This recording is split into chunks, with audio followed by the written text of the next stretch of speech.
Al oído, William. Bueno, doctor, pues el amargo cierre legislativo se notó y pasará la historia porque da tristeza. Amargo es mucho cariño, William. Bueno, usted lo dijo todo. Sí, fue muy triste, muy deplorable. Creo que paga la primiparada el gobierno del presidente Iván Duque por la forma en cómo planteó los temas legislativos en el Congreso de la República sin tener aseguradas unas mayorías y arrancando de entrada, y que está muy bien y fue aplaudido por toda Colombia, su iniciativa de cero mermelada, y esto le ha costado muy caro, porque este era un gobierno, era un Congreso en su mayoría dedicado a recibir regalitos y atenciones de presidentes como Juan Manuel Santos, que los acostumbró a eso y por eso legislaban como lo hicieron. Este es un gobierno muy distinto, que se ha negado a cualquier regalito, a cualquier dádiva, y miren lo que ha terminado, un amargo resumen legislativo al final de la jornada. ¿Ustedes repartieron regalitos, doctor Londoño, cuando estuvieron en el primer gobierno? A Doctor nadie. Duque. Ya. A nadie. Y logramos consolidar unas mayorías y logramos la aprobación de la plataforma legislativa más ambiciosa que nunca se le propuso al país y que nunca fue aprobada por un Congreso de la República. Nunca. Y eso fue sin regalitos, y eso fue sin dádivas, eso fue sin nada. Por convicción. El presidente Uribe fue un hombre convincente, su plataforma de gobierno era una plataforma que los colombianos aplaudían y el resultado fue ese, un resultado espléndido. La gente aceptó los tributos. Yo le escuchaba a mi suegro y decía, no vea, yo pago lo que sea, porque están trabajando responsablemente, porque estamos confiando en la palabra de un hombre que ha expuesto su vida para sacar adelante este país y arrancárselo de las garras a los narcoterroristas de la guerrilla. Era un Congreso muy diferente, unas circunstancias especiales las que recibía el gobierno del presidente Uribe comparadas con estas, ¿no? Y lo digo por la cantidad de personas que representan la ultraizquierda en Colombia, porque así como hablan de ultraderecha, pues también hablemos de ultraizquierda, porque lo son a propósito. La ultraizquierda en Colombia nunca había tenido tanta representatividad en el Congreso de la República, hoy la tiene, y tiene prácticamente que casi que mayorías en algunos asuntos, y lo vemos en Cámara, sobre todo en Senado tienen cerca de 42, 43 personas que están con esa izquierda. Muy difícil, de verdad, poder lograr mayorías. Yo diría y que aprobar además cosas. el liderazgo y lo que representaba Uribe en ese momento, pues evidentemente son Total cosas distinto. muy diferentes a lo Claro. que representa Duque. Ahora, la senadora María Fernanda Cabal habló de eso la semana pasada, de lo que estamos hablando, y ella pues se soltó a criticar a los ministros, yo creo que con toda razón, y dice que ella cree que tiene que el presidente dar un cambio, dijo que buscar ministros que tengan más identidad con el centro democrático, y ese es uno de los grandes errores, ¿no? Acá hemos hablado muchas veces que pues muchos de los ministros no sabemos de dónde salieron, ni quiénes son, ni Exacto. nada. Entonces yo aplaudo. Bueno, pero, a ver, William, pero Sí. recuerden que el presidente Uribe no llegó con bancada Nada. al Congreso de la República. Nada. Ninguna. Y eso lo construyeron con base a ideas. Fue necesario construir. Y a un ministro que se movió y que sabía del tema, para que hablemos claro. Esto no es improvisando. Había que hacer alta política, se hizo alta Exacto. política y sin bancadas ninguna se configuraron unas mayorías que aprobaron una plataforma legislativa sencillamente descomunal, Sí, señor. con un Congreso que funcionó, con un Congreso que trabajó y con un presidente de la República que marcó la pauta y unos ministros que cumplimos nuestro deber. Pero es que ahora el presidente Duque parte de una bancada muy importante a la que se le une la bancada conservadora, que supuestamente está irrestricta con el gobierno, y ahí tiene la bancada de Mira y la bancada de Colombia Justa y Libre. Eso lo pone muy cerca de tener unas mayorías consolidadas y firmes sin empezar el debate, sin empezar la discusión. Sí, porque la El arquitectura presidente Uribe partió de cero. la arquitectura de la política depende de un gran armador. Claro, De y una persona que entienda el tema y que se siente allá todo el día, como usted lo hacía cuando empezaban las sesiones. Yo me acuerdo que yo estaba muy chiquito, entonces usted llegaba de primero allá y se sentaba ahí solito y la gente iba de usted y usted les planteaba las cosas y hablaban seriamente de los temas. De los grandes temas nacionales. Así es. De los grandes temas nacionales. Y se le proponían al país y el país los entendía. Y el país agradecía que se le hablara de grandes cosas. Pero bueno, Bueno, por ahora, el que entendió, entendió. son más las esperanzas que las realizaciones que tenemos. Y esta es la hora en que no se sabe si habrá o no habrá mayorías. Por ejemplo, para esta ley de financiamiento. No, Vamos muy a ver difícil. qué- No, bueno, no, vamos no, a ver qué nos cuenta el doctor Oscar Darío Pérez. Sí. Pero ¿hay consolidada una mayoría? no la hay. Esta- No, bueno, no la hay. bueno, muy bien. Y creo que él lo podrá corroborar, lo que les digo, sobre todo en Cámara, en Senado se logra mayorías con movimientos medio extraños, porque digo medio extraños porque bueno, en la política uno se da cuenta que el que no se voltea no se dora bien, y es el caso, por ejemplo, del partido de la U, que viven dando la vuelta y haciendo ver, la U, es que no, viven es haciendo que- la U y en algunas cosas apoyan al gobierno del presidente. Es Iván tan Duque. débil, es tan también. débil la representatividad que el señor Roy Barreras parece un trompo dormido de las volteadas que se ha pegado. Usted ha jugado trompo, ¿cierto, doctor? Entonces cuando uno tira el trompo queda dormidito y parece dormido. Eso discutía yo con un amigo que se llama Gerardo Cañas Jiménez y me decía, uy, aquel parece dormido. Entonces esas vainas que uno va analizando cuando se apodera del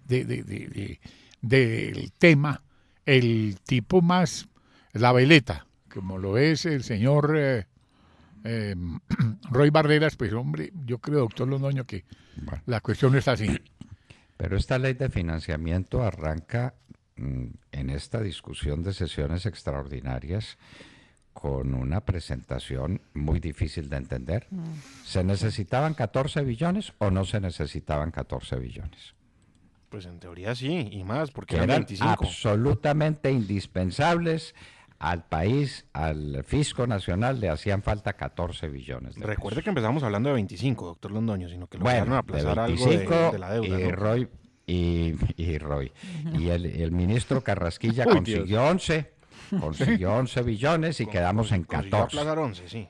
Pero esos 14, sí, consiguió aplazarlos, tiene usted toda la razón. No los consiguió, sino que los Los aplazó. aplazó, sí. Quedaron 14.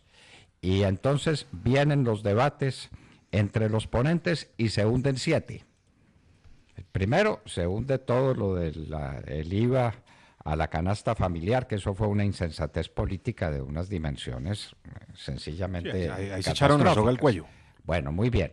Entonces, de pronto, no, es que no alcanzamos sino a 7 billones. Y el gobierno dice muy orondo, bueno, pero es que no necesito sino 7 porque los otros 7 los pongo con reducción en el gasto público. No ha dicho en qué va a reducir, no ha dicho de dónde van a salir esos 7, pero entonces, entendido que no son sino 7.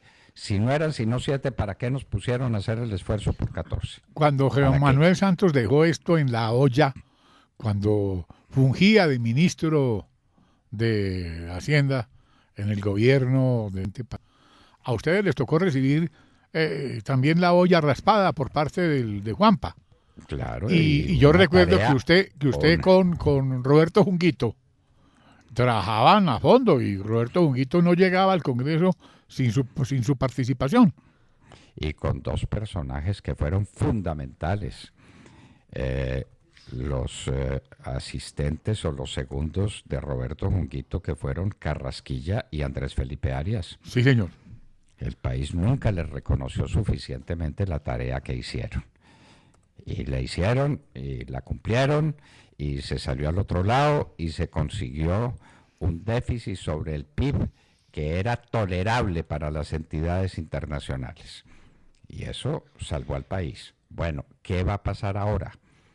Que cuando las autoridades calificadoras de riesgo les digan, bueno, no son 14 billones, son 7, porque los 7 los vamos a encontrar en reducción del gasto público. A ver, ¿cuál es? Ah, no, eso se lo cuento en enero. Entonces, ellas anotan en un papelito. que tienen. Obvio. Queda Sí, para enero queda la pendiente. reducción del gasto público en 7 billones de pesos. Y los 7 billones de pesos, ¿en qué los vamos a encontrar? ¿Cuáles son las decisiones que va a tomar el Congreso imponiendo tributos? Porque no hay más remedio.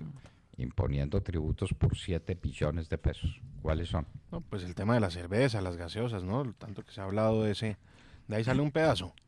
Que Chiquito. tienen muy poca, eso tiene un poco más de 1 billón de pesos y muy poca simpatía. Muy poca simpatía. No, es que no. Cambio Radical me parece había dicho que no le iba a jalar a eso. No sé si ya han cambiado la línea. Y el tema de Cambio Radical es muy delicado en este y en todos los proyectos, porque se han convertido también en el que pone y quita el centavo para completar el peso. Pero si eso fue lo que planearon cuando se declararon como claro, independientes. claro, esa es o sea, no la son ni de estrategia. gobierno No, ni de no, oposición, son independientes. Y eso les Y permite... el liberalismo no igualmente. comprometerse. Y el liberalismo igualmente. Liberalismo que se supone, según las conversaciones, hace tránsito a gobierno en enero. En Ah, enero. Sí. El precio del acuerdo con los estudiantes. Es que es un tema que no, que eso le hacen fiesta al tema. Entonces, después de 2 meses de paro, 13 marchas estudiantiles con ciudades paralizadas. Intento de incinerar un policía aquí en la esquina, aquí a 10 paros de nosotros. Con un estudiante sin un ojo, pero con 4.5 billones, dizque un logro histórico. Y las marchas continúan el mes entrante. Lamentable eso. Y reclaman el logro los de la Colombia Humana, Claudia López y sus amigos, o sea, la izquierda colombiana, reclaman logro de más de presupuesto para la educación, cuando fue una de las banderas de campaña de Iván Duque de darle mucho más presupuesto histórico a la educación en Colombia. Es impresionante cómo se quedaron con algo que había propuesto Iván Duque y por lo que iba a trabajar. No, hay que ver qué pasa de ahora en adelante, porque estos muchachos ya saben cómo es que funciona la cosa.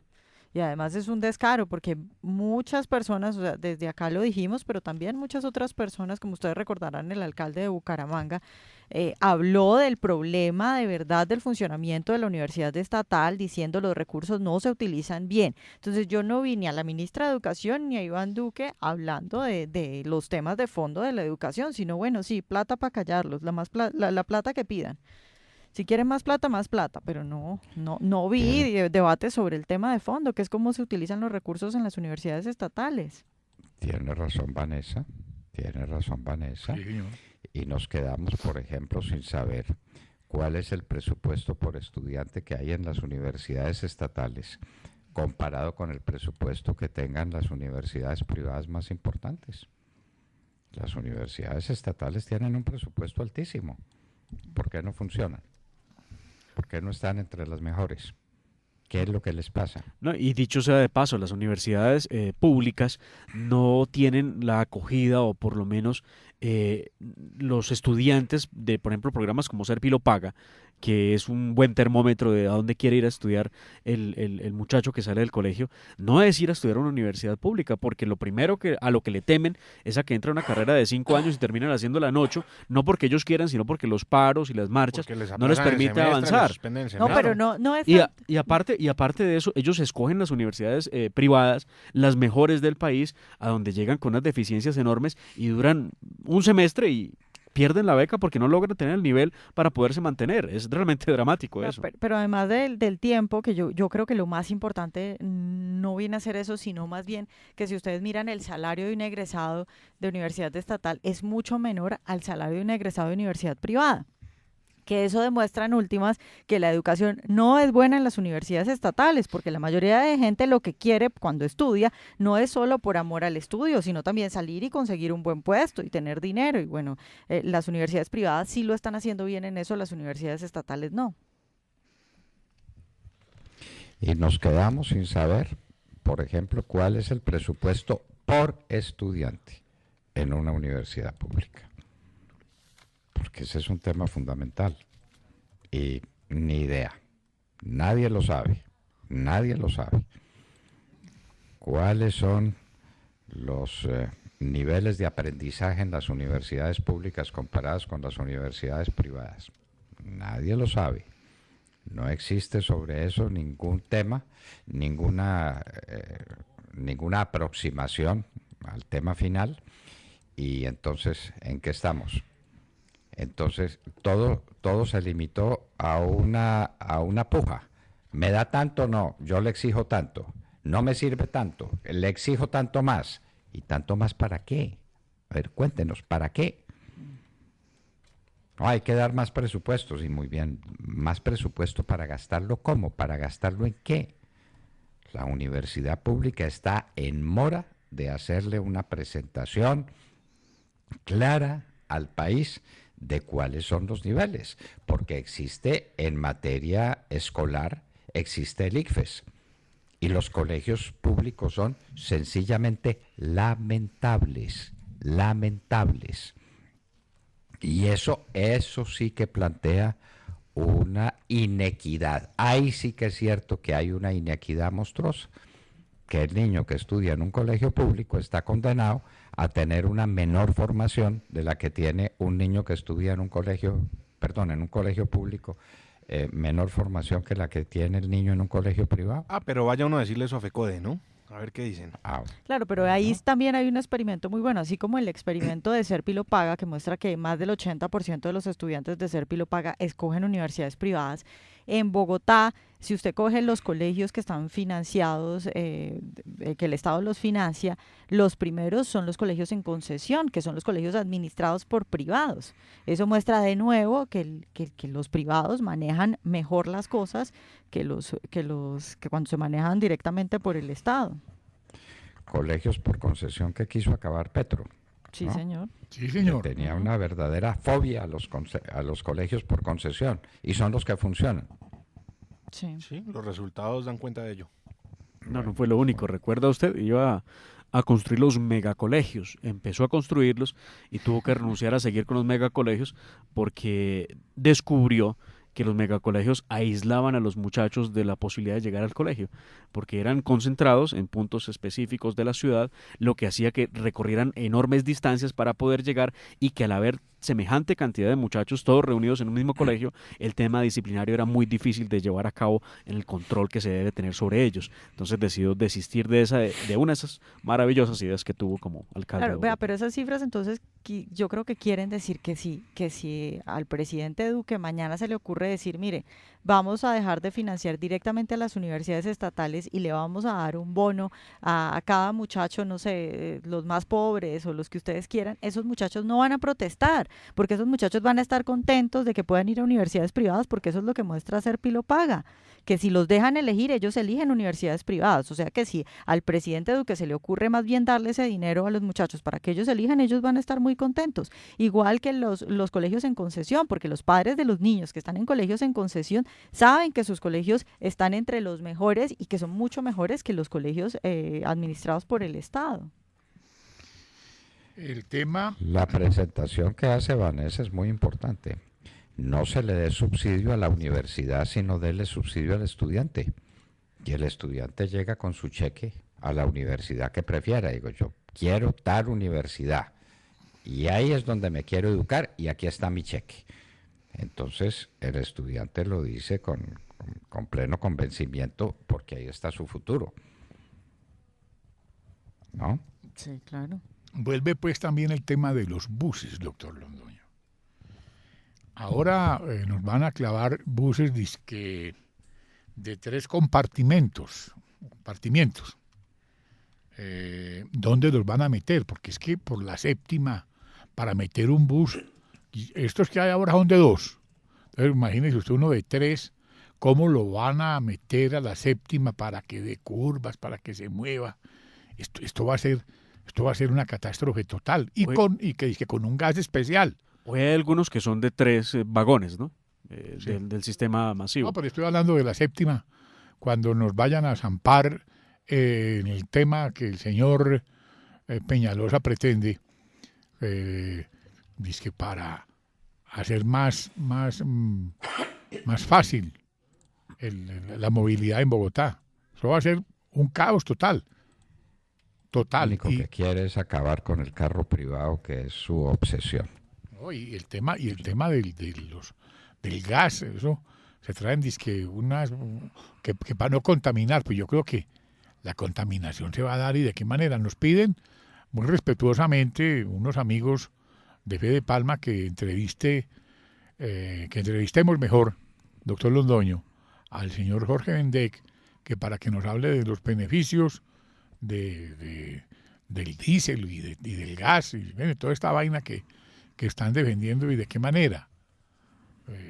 Bueno, el diésel es el gran contaminante, ¿no? Ya. Entonces Pues- ahora que el gas va a ser ahora otra solución, si eso también lo desecharon en Europa. Entonces Muy bien, William, y tenemos un invitado muy especial que es el doctor Oscar Darío Pérez, el primer especialista que tiene el Congreso de la República en temas fiscales y tributarios. Su tema de hoy, la ley de financiamiento, que empieza a tratarse en sesiones extraordinarias y se tratará durante 3 días, de donde tiene que salir. o sea, hoy, mañana y pasado mañana. Sí, señor. Humo blanco. Vamos a ver. En un minuto, Oscar Darío Pérez, representante a la Cámara por el Centro Democrático, Departamento de Antioquia, estará con nosotros en la Hora de la Verdad. Y hablábamos con ustedes. Al oído.